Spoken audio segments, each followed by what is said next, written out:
A paz de Deus, meus preciosos e queridos irmãos, sempre no glorioso nome de nosso Senhor Jesus Cristo.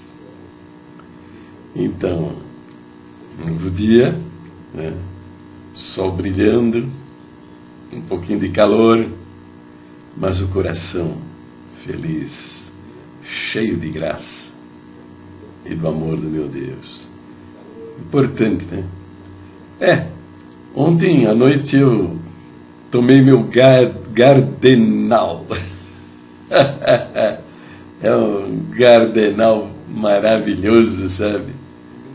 Fui participar de um culto com os meus preciosos e queridos irmãos, que eu amo imensamente, né?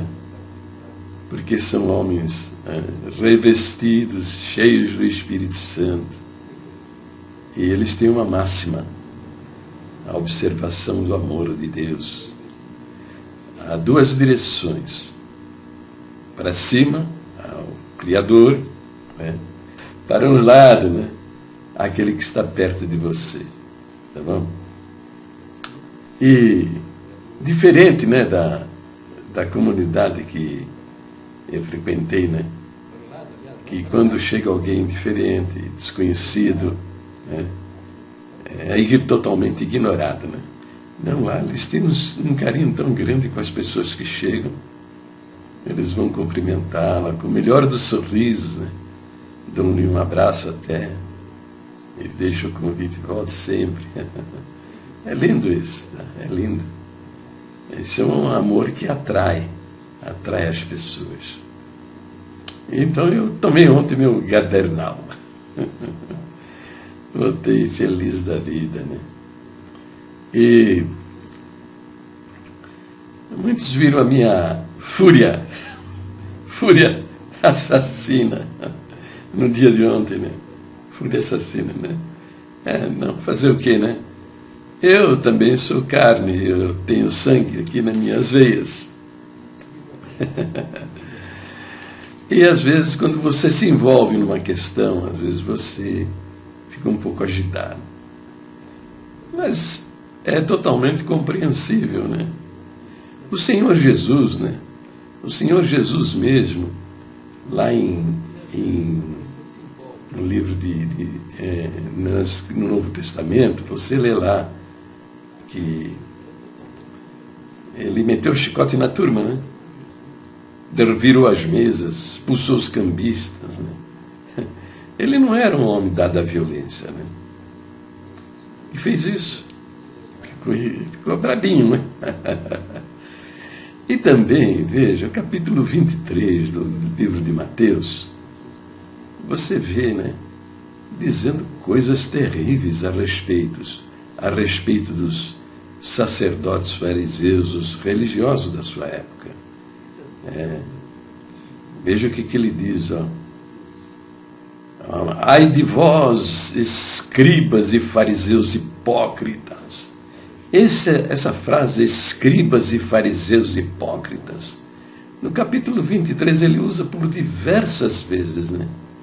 Insultando a cambada, né?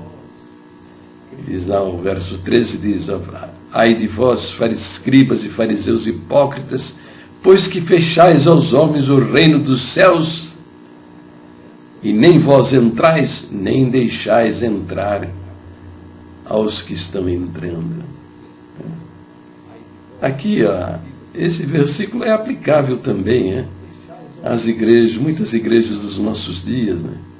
Que eles fecham aos homens o reino dos céus, porque a glória de Deus, a mansão que o Senhor Jesus prometeu aos seus discípulos que ele iria preparar, você consegue a entrada lá somente se confiar no sangue derramado na cruz do Calvário.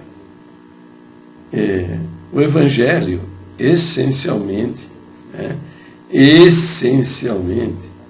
dizer aos homens, a divulgação desse coraçãozinho. Ele tem um coração, o Evangelho, que é isso, que ele, o próprio Deus se fez homem, habitou entre nós e pagou na cruz do Calvário as nossas culpas, os nossos pecados.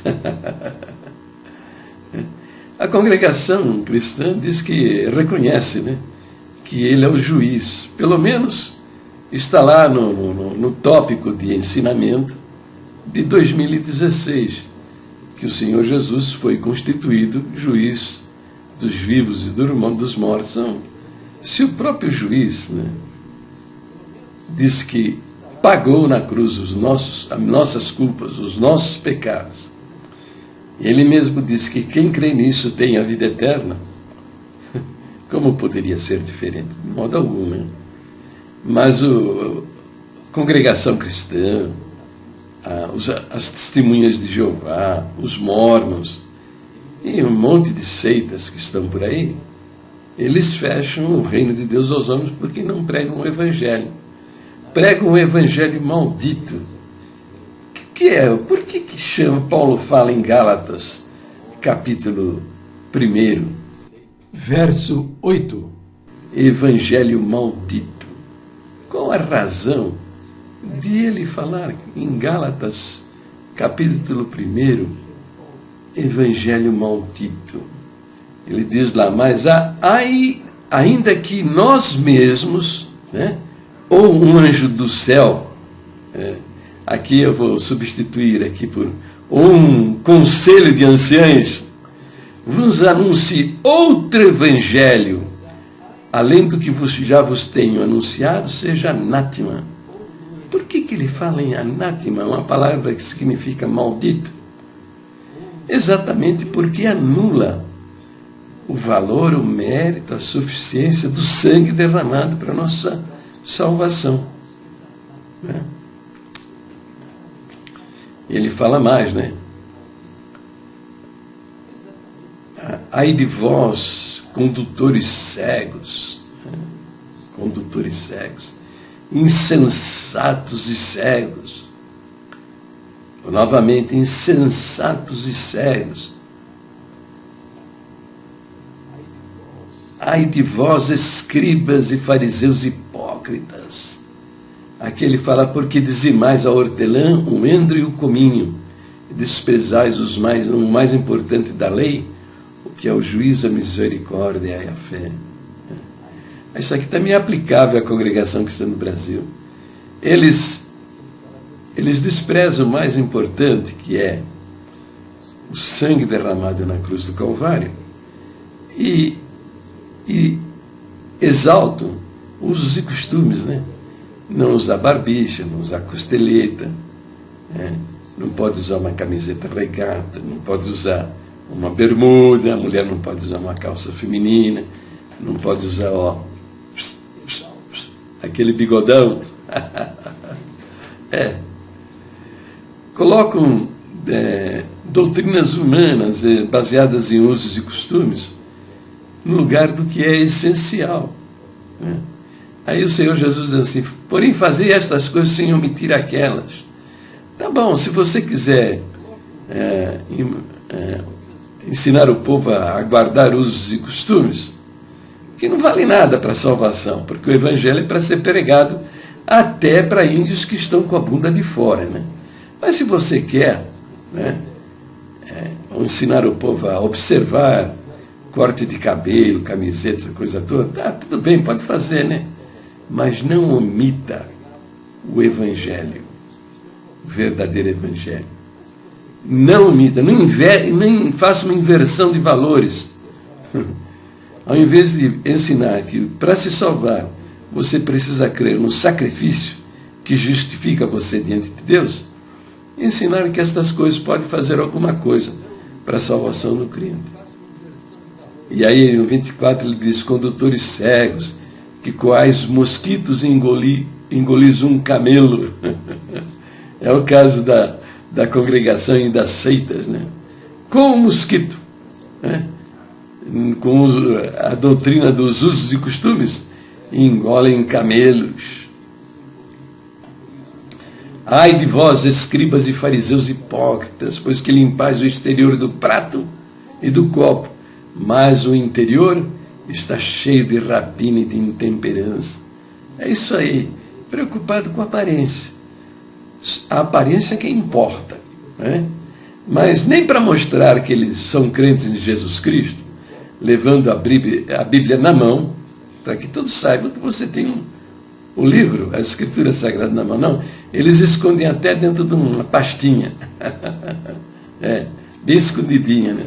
Para ninguém saber, né? É importante.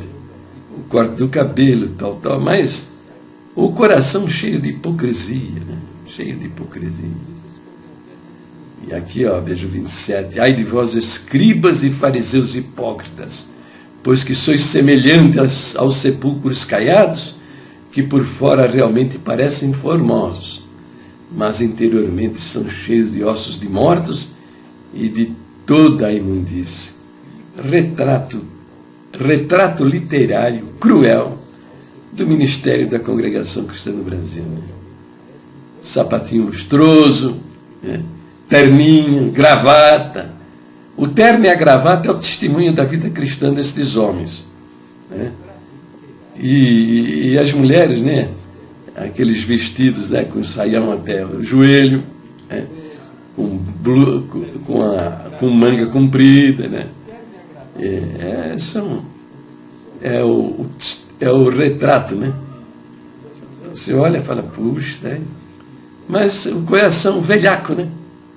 Coração velhaco. Então tá bom. É isso aí, né? Eu tomei ontem o meu Gardenal. É verdade, é verdade. Mas tá bom. Vamos continuar conversando. Aliás, tem um irmão aí que assiste meus vídeos. Ele é de Tubarão, no interior lá de Santa Catarina. E o Nildo Paz, manda o seu. Eu não estou conseguindo achar o seu e-mail. Você me reportou o seu e-mail, né? Manda para mim, tá? Eu tenho uns vídeos aí para você. Tá bom? Eu preciso chamar a atenção sua para uns vídeos que eu produzi ontem, tá? Então, me ajuda aí, tá? Viu? Manda seu e-mail novamente para mim, tá? Porque eu não estou encontrando. Mas vamos lá, continuar conversando sobre o comentário do nosso querido, precioso, né? Irmão, vou colocar aqui irmão, né? A palavra irmão, né? Valmir Modolon, e o seu comentário que ele colocou nesse vídeo aqui, né? Sepulcros caiados travestidos de ovelhas. Então, nosso querido irmão Modolon, ele viu esse vídeo aí, ficou meio agitado, nervoso, e resolveu defender a obra de Deus, né? Obra de Deus. Na ignorância que o Senhor Jesus disse, a obra de Deus é esta, que creais naquele que foi por ele enviado. Creais no Senhor Jesus, não no São Tiago. Então, ficou bravo. E está aí querendo defender a congregação e essa doutrina herética de fazer de 2 versinhos do livro de Tiago a doutrina da salvação dos homens. Na total ignorância do ensino do Senhor Jesus, que no Evangelho de João ele fala por 20 vezes, quem crê em mim tem a vida eterna. Então, Valmir Modolon, meu querido, fica sabendo, cara, a congregação cristã do Brasil não merece defensores com o seu caráter, a sua conduta, tá bom? Eles não merecem, rapaz. Eu conheço na congregação gente honrada, especial, homens e mulheres especiais, amorosos, dignos, entende? Aliás, a minha esposa esteve enferma, recém-recuperando-se de uma cirurgia. Eles estiveram aqui na minha casa. E eu não fui, como é que é? solícito, né, ao pregar a palavra de Deus a eles, né. O Senhor, desde o princípio da reunião, estava me dizendo, prega Isaías 53, que fala sobre o sacrifício vicário do Senhor Jesus na cruz do Calvário. Prega esta palavra para eles, pregue esta palavra, pregue sobre este verso. E eu não queria me meter, porque não é da nossa cultura, a gente não gosta de fazer isso, não é verdade? Então, abusar e me expressar só porque a casa é minha, ficar pregando para os outros. E aí foi aberta a oportunidade da palavra para quem quisesse, tivesse algum recado, alguma mensagem. E a pessoa que estava lá esqueci de dizer, cantou-se 3 hinos, o último deles falava do sacrifício vicário na cruz do Calvário, por amor das nossas almas, né? E aí quem estava liderando essa reunião ofereceu a palavra e insistiu comigo, né? O irmão exorta, tem liberdade, por favor. Se o Senhor está te fazendo, sabe, insistindo, né? Aí eu peguei a Bíblia e preguei, né? Então, veja, meus queridos irmãos e amigos da congregação, não gosto que você faça a defesa da congregação dessa maneira, né?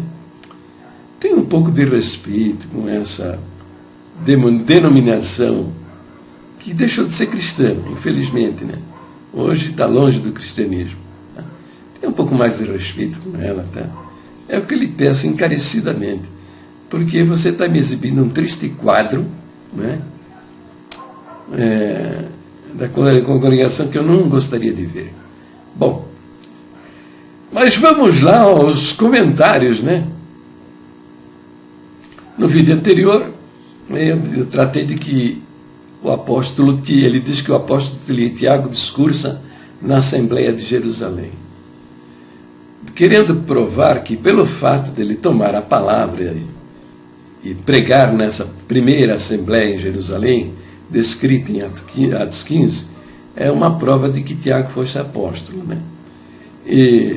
Porque ele está fazendo uma similaridade entre as assembleias anuais do Ministério da Congregação, né?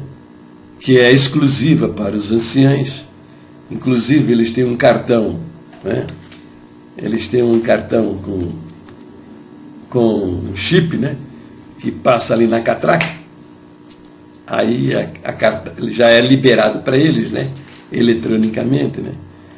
Está fazendo uma similaridade com a Assembleia de Jerusalém, porque na congregação do braço só os anciãos aqui falam, diácono, cooperador, crente comum não pode falar, e na Assembleia de Jerusalém, então porque Tiago tomou a palavra, então ele seria apóstolo. Não, como eu mostrei, né? Todos ali podiam se manifestar, até aqueles judeus que estavam, né, dizendo que para se salvar era necessário obedecer à lei de Moisés, que manda circuncidar. Até estes, nessa primeira assembleia, puderam se manifestar. Foram eles até que levantaram essa questão. E muitos dos outros irmãos também se manifestaram, né? Você percebe pela leitura, né, que membros comuns da primitiva igreja cristã, eles se manifestavam também. Tiago, nenhuma novidade dele tomar a palavra e falar alguma coisa, porque era uma figura conhecida, até pela sua afinidade, ele era irmão do Senhor, né? Bom, mas aqui ele segue dizendo, nosso precioso, né, Valmir Modolon segue dizendo, esse mesmo apóstolo escreveu uma epístola universal. Então, usando essa palavra, né, universal, ele quer dar à carta de Tiago um valor, né, um reconhecimento maior do que as cartas de Paulo, por exemplo, né? Que não é considerada pela tradição, pela nossa cultura, como uma carta universal.